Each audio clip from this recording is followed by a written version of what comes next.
Welcome to Karma Chronicles. Please like the video and subscribe. Let's begin.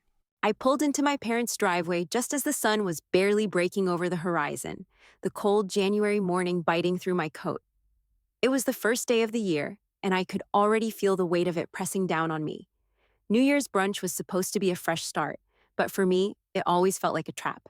I knew exactly what to expect. Polite smiles, stiff hugs, and the low hum of judgment that followed me everywhere. My mother was the first to greet me at the door. She wrapped her arms around me in a hug that was as tight as it was shallow, her perfume too strong, her smile already too practiced. She stepped back almost immediately, adjusting her sweater as if to reassure herself that everything was in its perfect place. "Claire, so good to see you, honey," she said, her voice as polished as ever. I smiled back, but it didn't quite reach my eyes.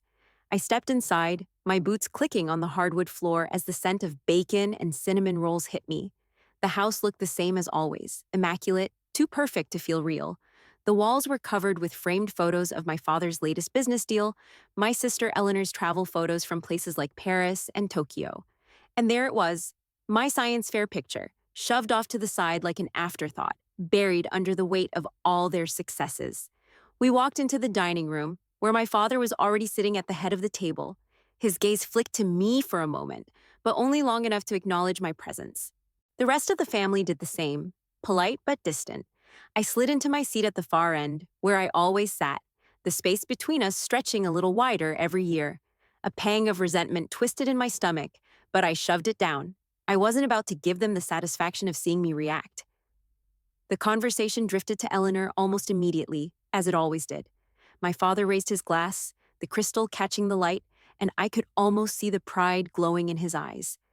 "To Eleanor," he said, his voice smooth, steady. "The shining star of our family. Always the first to push herself, always the first to succeed. We're all so proud of you." I nodded politely, my fingers gripping the edge of my coffee cup. I didn't look up, didn't want to see the faces turning toward Eleanor, the smiles too wide, too rehearsed. She was perfect, of course. Her life had always been this easy parade of achievements. Never any doubt, never any question about what she was supposed to do. She was the hero, the one everyone admired, the one everyone depended on to make them feel like they had done something right. And I was just me, the one who'd been left behind, quietly watching. Eleanor leaned back in her chair, that modest smile of hers firmly in place, accepting the praise with grace. Her eyes flicked over to me for half a second, but there was nothing there. No acknowledgement of the space between us. She never needed me to see her. She never needed anyone but herself. She was the one who'd always been good at everything. The school plays, the sports teams, the honors. Every time she did something, it was like she had been born to do it. I was the quiet one, the one who stayed in the background, always too scared to ask for attention. I took a sip of coffee, the bitterness doing nothing to cut through the tightness in my chest. I forced a smile, but it didn't feel real. I didn't even try to hide the way my eyes stayed locked on my cup. "We can't wait to see what you do next, sweetie," my mother said, her voice breathy as she gazed at Eleanor like she was some kind of miracle. "Thanks, Mom," Eleanor replied, her voice as steady as ever. It was hard to tell if she even noticed the way our parents looked at her with awe. She'd grown used to it, I think. There was nothing left for me to admire in her anymore. I'd been replaced by someone who had it all, someone who could take up all the space in a room and make you feel like you should be thankful to be near them. The memories came flooding back, of summer nights when we were younger, sitting on the floor of our room, making blanket forts and whispering about what we wanted to be when we grew up.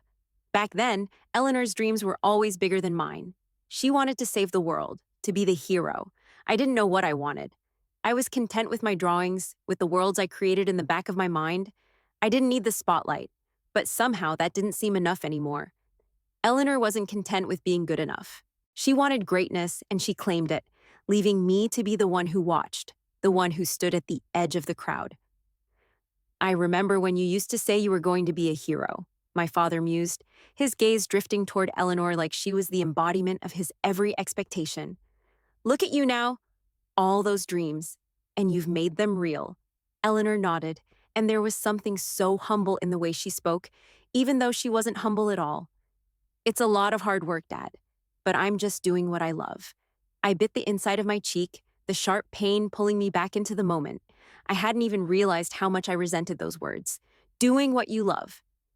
Eleanor had always known what she loved. She always knew where she was headed. Me? I was still trying to figure that out, and I hated that no one had ever asked me what I wanted. Not like they asked her. The conversation moved on, but it felt like it was all about her, her training, her successes, her future. I was invisible again. I could hear the clink of silverware against plates, the sound of my father's voice droning on about some new project of Eleanor's, and I just sat there, smiling, pretending. In a way, I was used to it. I'd always been used to it. But there was something sharper now, something in the way Eleanor spoke, in the way the whole room seemed to gravitate toward her. And I felt it then, that old ache, the one I had buried so deep I didn't even know it was still there. The memories crept in like an old song you hadn't realized you'd been singing along to all these years. I could hear it so clearly, Eleanor, her voice brimming with certainty, announcing at the dinner table one night, "I'm going to be a hero, a real one, like save people, do something that matters." I looked up from my plate, a piece of chicken stuck halfway to my mouth, and tried to swallow the lump in my throat. The idea of her being anything other than the perfect, unstoppable force she already was. It had seemed ridiculous. And yet, it was just the kind of thing she'd say, so sure of herself, already certain she could do whatever she set her mind to. Our parents, of course, praised her, nodded with glowing pride, as if she had just revealed some great secret of the universe. And me? I was left in the background, unsure of my own place. The quiet one. The one who never really knew what she wanted, but didn't mind getting lost in other people's lives. I wasn't jealous exactly, not then, but I couldn't help the bitter taste in my mouth as I watched her soak up all their admiration. Later that night, Eleanor snuck into my room, like she always did when the house was dark and everyone else was asleep. She slid under my covers and whispered about her grand plans, how she'd train, how she'd change the world, how she'd do it all without ever questioning herself. I could smell the sweat of her day on her skin, feel the excitement thrumming beneath her words. "I'm going to make history, Claire," she said, her voice fierce and wild. "You'll see. I'll do everything right. And I'm going to be a hero." I nodded, not knowing what else to say. I didn't want to burst her bubble, not when she was so sure of herself. But inside, I felt something stir, a wish I couldn't put into words, a longing for something more, something that felt like it mattered. But what? Those nights were a mix of awe and something else I didn't fully understand then. I didn't know if I envied her or just wanted to be near her, wanted to be part of something bigger than myself. I wanted her to see me. In the summers, we'd play outside, and she'd take charge, as usual. Eleanor would make up games, some kind of battle scenario, always the commander. I was supposed to follow her lead, be her second in command, help her create the world she wanted. But I always felt like I was just there. I'd prefer to sit in the shade, sketching hidden caves in the dirt, creating secret worlds that no one cared about. It was easier that way. If I stayed in the background, no one would expect anything from me. But I saw it. The way she commanded attention, the way everyone gravitated toward her. I couldn't help but wonder why it seemed so easy for her and so impossible for me. There was that day too, the day we climbed the oak tree in the backyard. Eleanor had always been fearless. She took the climb as if it was the most natural thing in the world, swinging her legs over branches with the ease of someone who had already conquered every challenge in life. I hesitated, my fingers clutching the rough bark, too scared to move higher. Eleanor laughed from above, her voice light, carefree. "Come on, Claire. Don't be a baby. You can do it." I could still feel the pull in my chest, that mix of wanting to keep up with her and the real fear that stopped me from following her. I never was fearless like her. I was always the one who stood back, watching, waiting for the right moment. The one who second-guessed herself. Eventually, Eleanor made it to the top, and I stood below, looking up at her, feeling that familiar pang in my chest. She was always at the top, always the one who would do something, become something, leave me behind. That was when I started to see the pattern, how the world was already drawing lines around us. Eleanor was destined to be the golden child, the one who shone so brightly everyone had to stop and look. And I was the quieter one, the one who'd just blend into the background, never really leaving a mark, always following in her shadow. It hurt, sure, but I kept it quiet. I always did. Eleanor's routine started to take over everything, as if it was the only thing that mattered. I watched her wake up at 5 a.m. every day to train, run laps around the neighborhood in her sweat-soaked clothes, her face set in that determined way of hers. She didn't even flinch at the cold air, her breath fogging in the early morning light, while I was still wrapped in blankets, half asleep. I used to get up with her sometimes, to watch from the window, but soon I stopped. It felt like I was just a spectator in her life, not a participant. As she got deeper into her training, she'd share bits and pieces with me, but I could tell I was no longer her equal partner. I had become her audience. She'd sit down at the kitchen table, tell me about her day, and then launch into some new goal she'd set for herself. She had always been like that, driven, focused, as if she already knew what she was supposed to do. Meanwhile, I was just here. Then came the day she left for her program. It was quiet at first, just the sound of bags being packed, the low hum of her saying goodbye, and then the door closing behind her. The house felt different, empty, but not in a bad way. For the first time in years, I wasn't constantly reminded of the person I was never going to be. I tried to fill the space with something, anything. My parents threw themselves into their work, and with Eleanor gone, they paid more attention to me.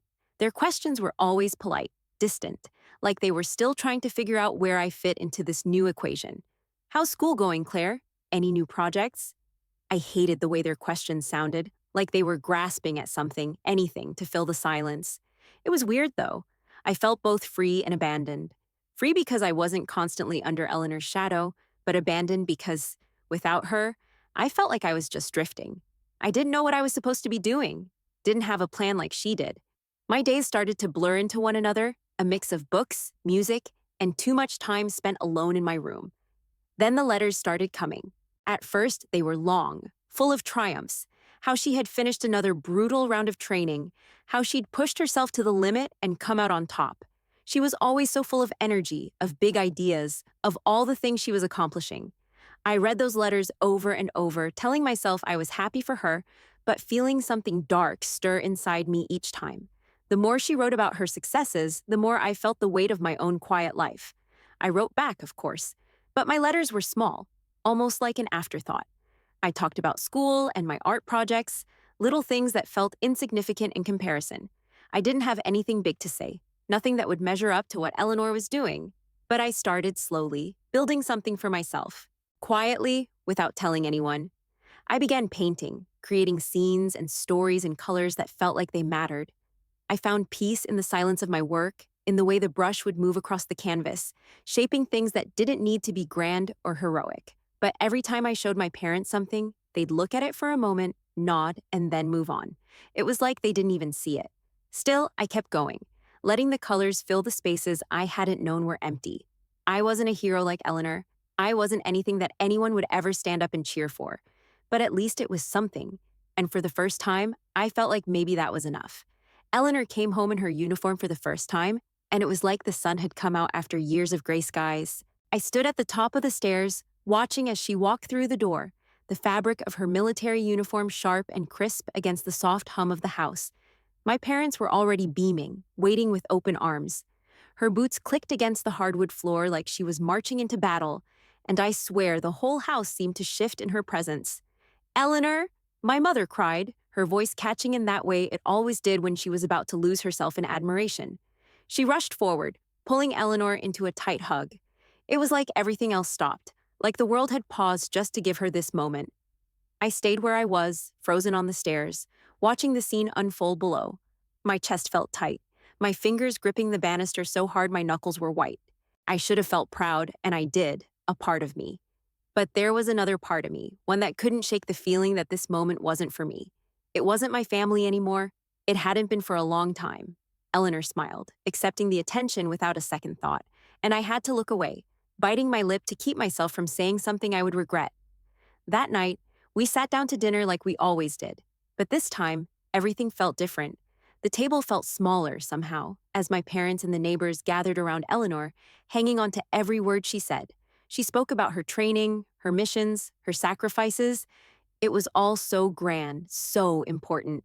They were all listening with wide eyes, hanging on every word. I pushed my food around on my plate, not really hungry anymore. I wanted to say something, but what? What could I say when the whole room was so fixated on her? I could barely find the strength to make small talk, let alone share a story that would somehow matter. "Did you have to fight anyone?" one of the neighbors asked, leaning forward, eyes wide with wonder. Eleanor smiled, that modest, practiced smile she wore so well.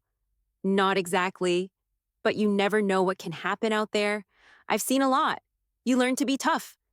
Everyone nodded, impressed, as if she were the only one in the world who had ever learned something like that. My father's gaze lingered on her, and I saw it. The pride, the unspoken awe in his eyes. He had always believed in her, and now it was all coming to fruition. My soldier, he said, almost reverently, and it hit me like a punch to the gut. Our soldier. We're so proud of you, Eleanor. I swallowed hard, my throat tight, forcing a smile so tight I thought it might crack. They'd been calling her our soldier for months now, but hearing it out loud in front of everyone felt like a slap. It wasn't just the words, it was the way they said them. Like she was their everything, the one thing that made them whole. I pushed a piece of bread into my mouth, chewing slowly to keep from saying something stupid. That's amazing, I mumbled, my voice too quiet, too thin.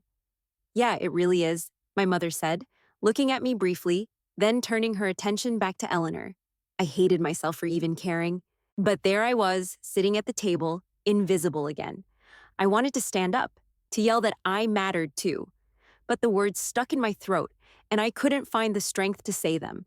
Eleanor kept talking, telling them stories of her days on base, the places she'd been, the people she'd met. The entire room was captivated by her, and there I was, a shadow in my own home. They didn't even look at me. For a second, I almost felt like a ghost. I wanted to scream, to make them see me, to tell them I wasn't just some background character in their perfect family story.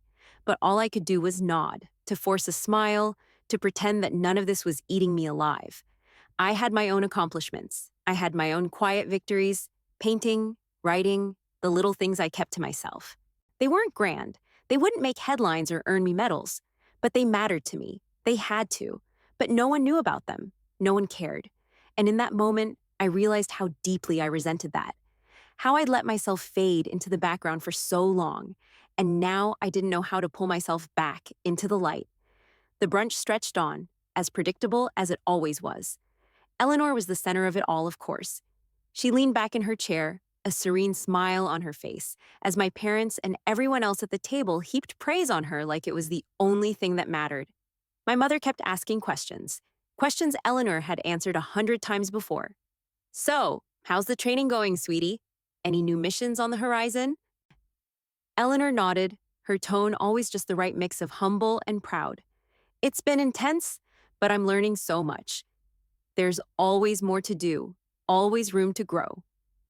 My dad jumped in, nodding like he was the one who had gone through the grueling process.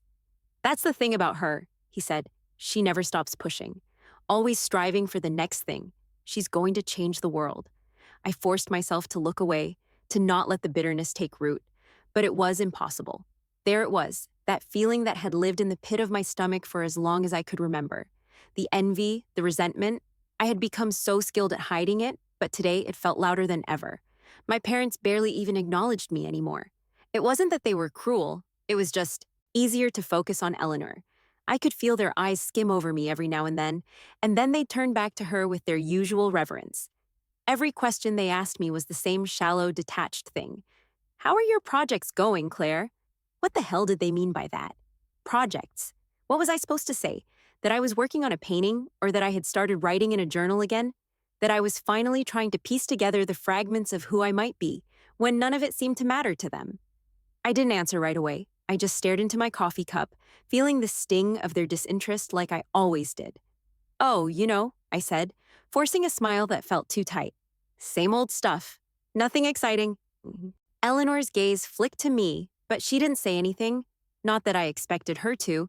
She was the one everyone looked to for excitement, for drama, for something real. I was just the quieter, less important one.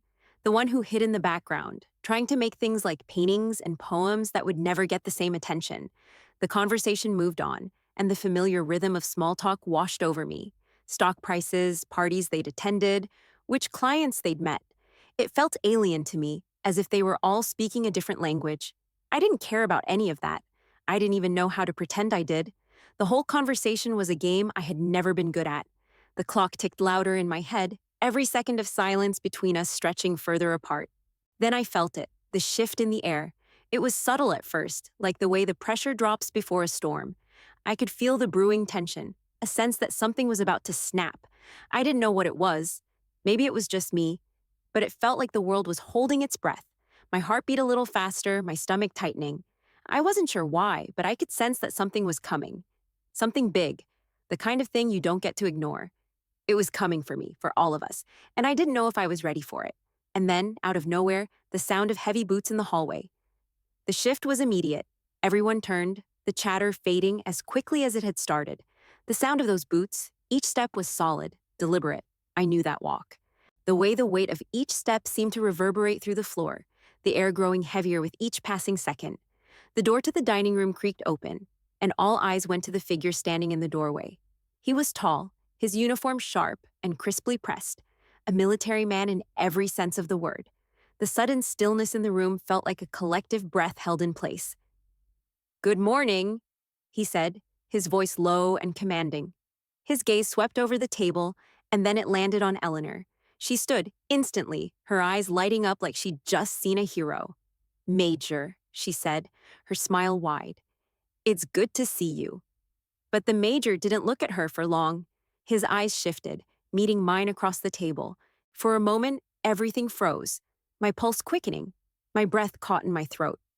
"Admiral," he said, his voice cutting through the quiet like a blade. The word dropped into the room like a bomb, shattering the fragile calm. I felt my face flush. My stomach twisted. My parents' eyes flicked to me, their confusion flickering just for a second before they masked it. My mother's smile froze. My father's mouth hung open, the words stuck somewhere behind his teeth. "Admiral." What the hell was he talking about? The major took a step closer, his gaze still fixed on me, unyielding. "Admiral Clare," he repeated, the title sounding strange in my ears. "I've heard a lot about you." The room was silent. My parents couldn't seem to move. Everyone's attention shifted away from Eleanor, and suddenly the focus was on me, on something I hadn't even realized was there, something hidden, something that had been in plain sight for years but never acknowledged. I didn't know what to say. The air was thick, my heart pounding in my chest as I tried to make sense of the moment. I wasn't sure if I was proud or terrified, but I knew one thing. The storm was here, and it wasn't about to pass me by this time. The major's boots hit the floor with a force that seemed to shake the whole room. It wasn't just the sound of him walking, it was the presence he carried with him, the weight of his uniform, the authority in his posture. The air shifted, and suddenly everything felt heavier. The fake cheer from brunch died away, replaced by a thick, uncomfortable silence. He stepped forward, his gaze briefly passing over my parents as he greeted them with a formality that felt both distant and deliberate. "Mr. and Mrs. Garrison," he said, nodding with the kind of respect you only see from someone who commands real power. "A pleasure to see you both again." My parents stood a little straighter, caught off guard by his presence. My father cleared his throat as if to ground himself. But before they could say anything else, the major turned his attention to Eleanor. The smile he gave her wasn't the kind of smile you throw around casually. It was the kind of smile that made you feel like you were looking at a peer, someone worthy of respect. "Eleanor," he said, his voice low but full of admiration. "You're exactly as I remember you. Tough as nails. I'm proud to see you doing so well." Eleanor's eyes lit up, her chest puffing with that quiet pride she always carried. She smiled back at him, a little too comfortably, like she was used to being the center of attention, used to having people look at her the way he was looking at her now. "Thank you, sir," she said, her voice steady, all too practiced.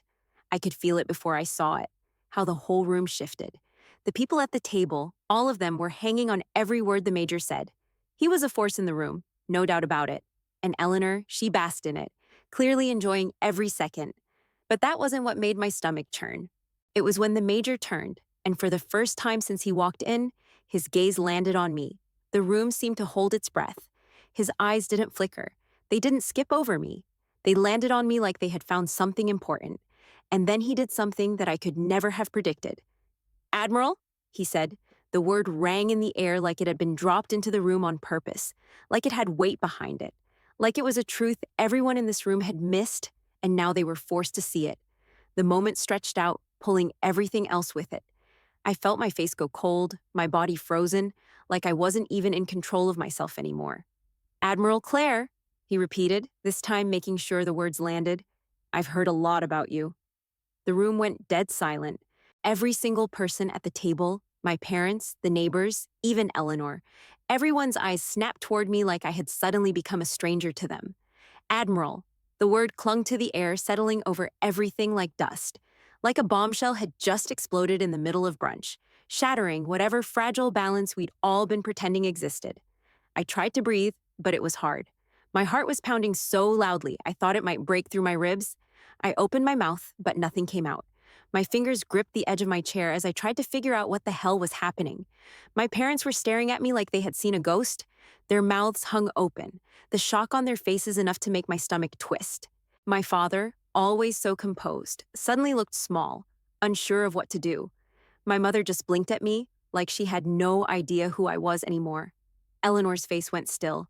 It was subtle at first, but I could see the shift in her. The little twitch in her jaw, the slight narrowing of her eyes. She didn't say anything, but I could feel the tension coil up inside her, just like I felt it in myself. The major didn't look away from me. His gaze was steady, unwavering. He seemed pleased, like I had somehow passed a test no one else even knew existed. I've followed your work for some time now, Admiral, he said, his voice dropping a little as if sharing a secret with me. You've done more for your country than most people could ever imagine, and that's not something you forget. I don't know why, but I could feel the weight of his words press down on me, and for a second, something deep inside me twisted in recognition. I didn't want this. I didn't want to be the center of attention, not like this. But I couldn't run from it either, not anymore. I wanted to say something, anything. But the words were stuck. Everything I'd kept buried for so long was flooding to the surface, and I wasn't sure I was ready to deal with it. My mother blinked, her voice thin. What do you mean? We never... But she didn't finish her sentence. The major didn't look at her, didn't give her the time of day. He was focused entirely on me, like I was the only person in the room worth listening to now. And as much as I hated it, as much as I wanted to crawl into a hole and disappear, a small part of me, just a small part, wanted to hold on to that moment, to take it all in. I wasn't invisible anymore, but at what cost?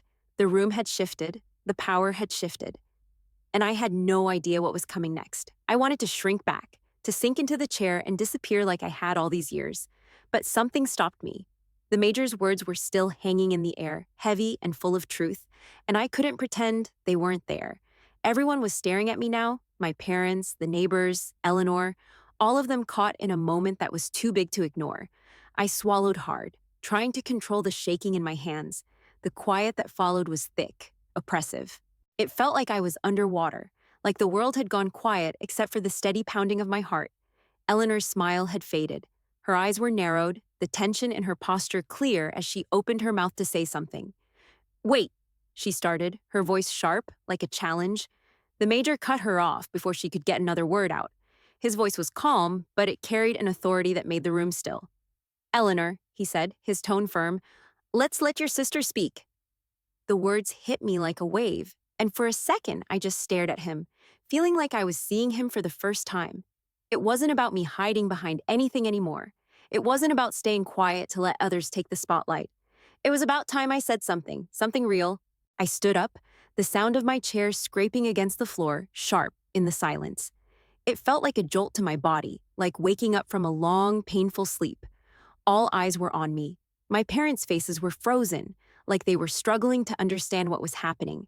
I could feel the weight of their expectation, the pressure of all those years of being invisible, of letting Eleanor take the lead. But I wasn't invisible anymore. Not today. I looked straight at the major, then turned my gaze to my parents. My voice came out stronger than I expected. I've never asked for your recognition. I've never needed it. Eleanor's face shifted, confusion flickering across her features as she glanced at me, but she didn't say anything. I took a deep breath, steadying myself. But now, it's time you heard it. The truth about what I've been doing, about what I've done. I could feel my pulse quickening, the words rushing to the surface as I finally gave them life. I could feel the cracks inside me, cracks that had been there for so long, buried under layers of silence, breaking open. I wasn't just sitting around waiting for something to happen. I wasn't waiting for your approval, I said, the words coming faster now, like they couldn't be contained any longer. I've been leading missions. I've been responsible for things that matter. I've saved lives, and I've made decisions that kept people safe. Decisions you'll never know about. You never had to ask because I didn't want to tell you. I didn't want to burden you with the weight of it. I could see it then. Eleanor's face, frozen, her eyes wide, her mouth slightly open as she tried to process what I was saying. She opened her mouth like she was going to say something, but I kept going, feeling a surge of power I had never allowed myself to feel before. I was trained. I did the same things you did, Eleanor, but I did it in the background. I did it in silence. No one ever cared, but that doesn't make it less real. My parents were silent, their eyes flicking between me and the major. My mother's lips parted like she wanted to ask, but no words came out. My father looked like he was slowly crumbling, his face twisted in disbelief. This is ridiculous, Eleanor finally snapped, her voice tight, the cracks in her composure starting to show. You can't just... The major silenced her with a look, turning back to me, his gaze steady, like he was waiting for me to finish. Eleanor's jaw tightened, her hands balling into fists on the table. She wasn't used to this. She wasn't used to not being the one everyone looked to for answers. And now, everything she had built up around herself, her sense of superiority, her perfect image, it was falling apart. I could feel it too, the space between us shrinking, shifting. Eleanor had always been the golden child, the one who shone in every room. But now, she was faltering. She was stumbling, her words tangled, as I finally spoke the truth. I wasn't just invisible, I said, my voice steady, no longer quaking with the weight of years of neglect.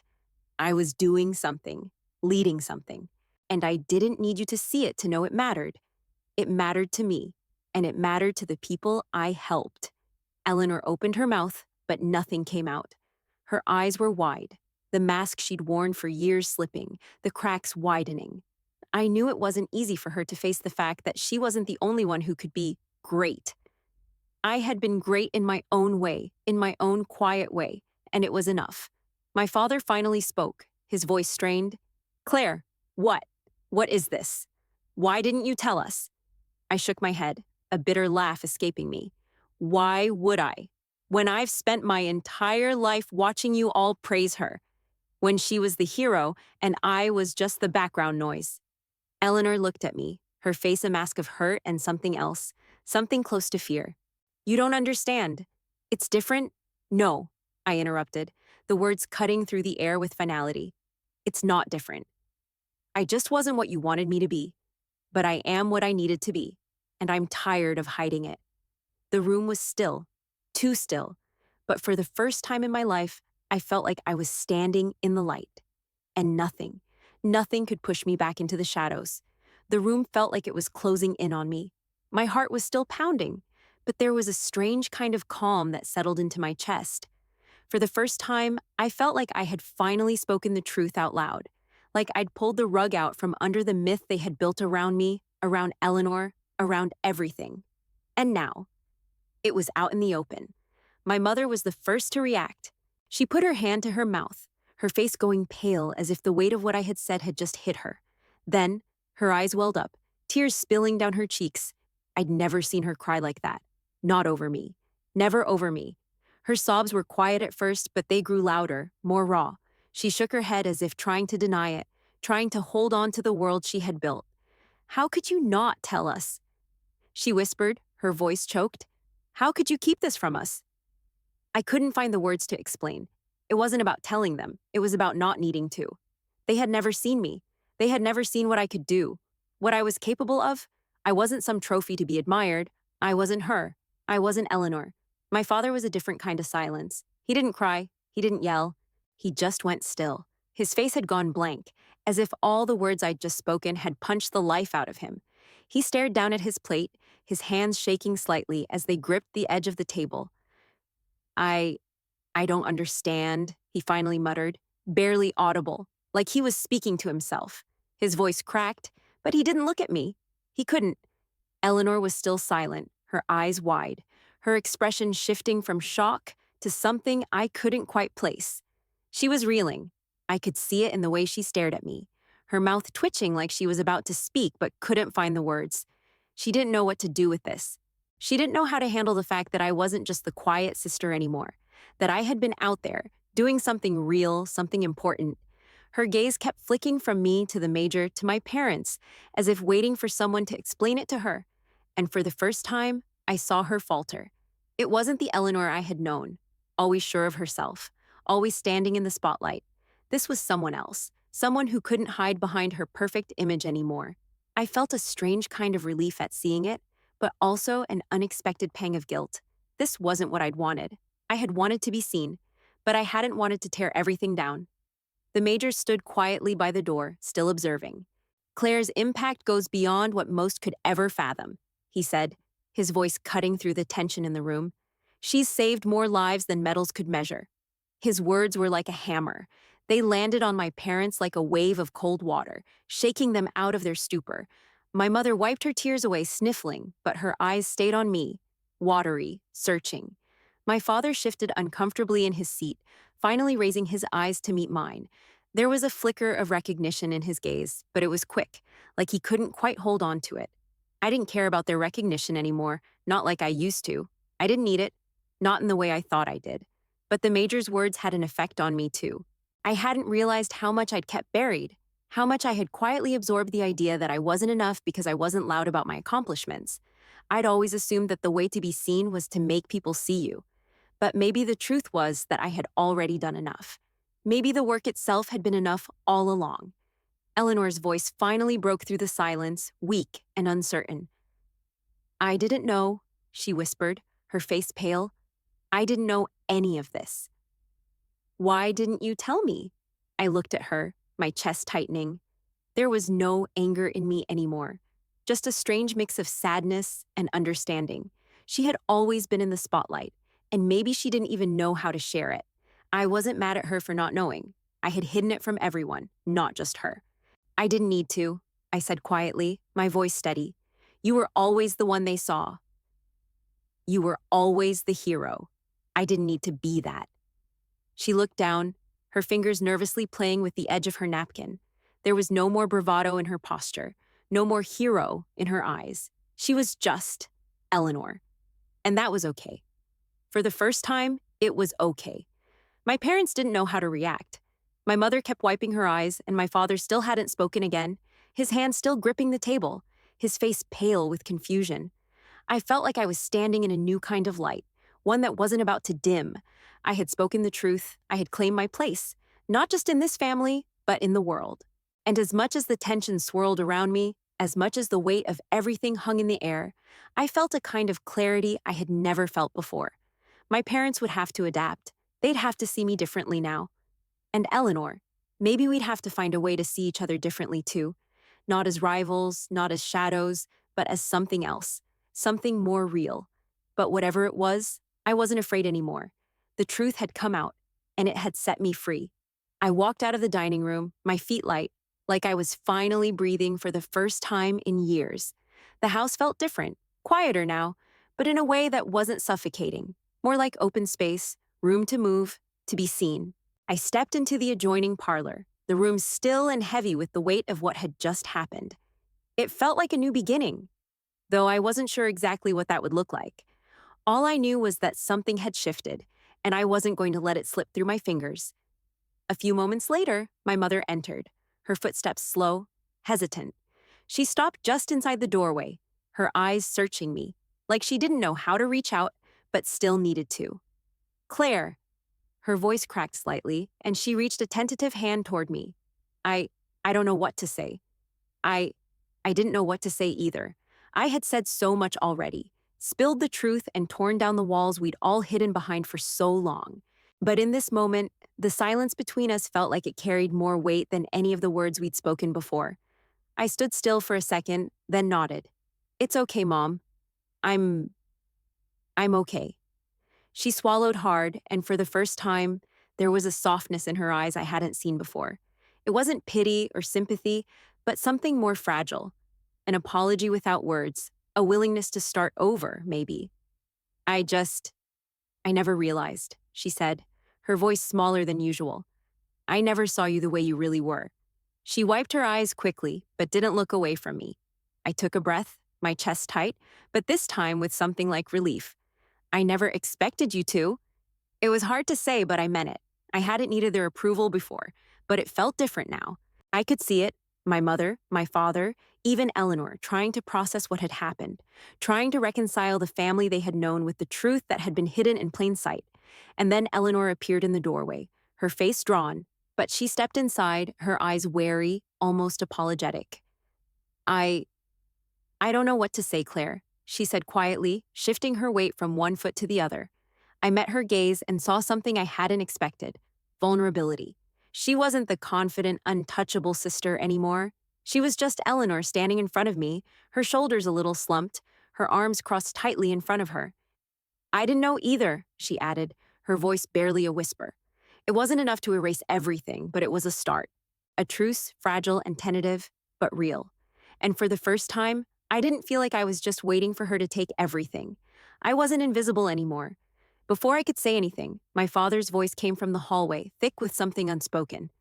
I misjudged both of you. He stepped into the room, his posture stiff, but his eyes softer than I'd ever seen. I thought I knew what mattered, what success looked like.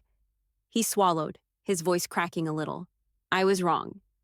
The words were slow, deliberate, and they hit harder than I'd expected. He wasn't perfect, but this moment, was something I hadn't realized I needed. The major stood by the doorway, still watching. But his posture was different now. He gave me a small nod, a quiet salute, his eyes full of respect. "Admiral," he said, his voice calm, "you've earned the recognition. I've seen the difference you've made, and that's more than most can say." I nodded back, my heart steadying, my head clearing. His words didn't carry the weight they once might have. I didn't need the salute anymore, but I respected him for it. "Thank you," I said, the words easier than I thought, "for finally seeing me, for finally seeing all of us." I glanced at Eleanor, who was still standing there, silent but willing to face me. There was a shift happening between us, one I couldn't name yet, but I could feel it. "I don't need your approval anymore," I said, my voice steady, "but I want you to see me for who I am." This is just the beginning. The family stood there, the weight of it all hanging in the air. But there was no going back now. We had broken the walls, the old narrative that had kept us apart. And whatever came next, it was going to be different. This was my new beginning, and I wasn't going to let it slip away.